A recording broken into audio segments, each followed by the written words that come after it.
సత్యవాది, గురుసేవకుడు, దక్షుడు, క్షమాశీలుడు, దేవభక్తుడు, శాంతచిత్తుడు, పవిత్రుడు, జ్ఞానవంతుడు, ధర్మాత్ముడు, అహంకార శూన్యుడు అయిన పూర్వోక్త విధిగా బ్రాహ్మణులకు పాలు ఇచ్చే ఆవును దానం చేస్తే అతనికి మహాఫలం లభిస్తుంది.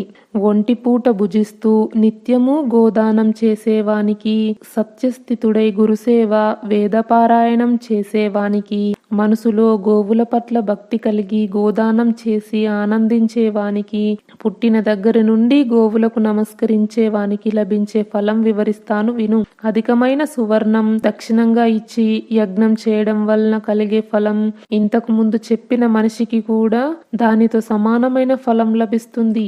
గోసేవను వ్రతంగా పూని ప్రతిదినం భోజనానికి ముందు గోవులకు గోగ్రాసాన్ని అర్పించినవాడు శాంతుడు అయి సదా సత్యపాలనం చేసేవాడు ప్రతి ఏటా 1000 గోవులను దానం చేసినంత పుణ్యానికి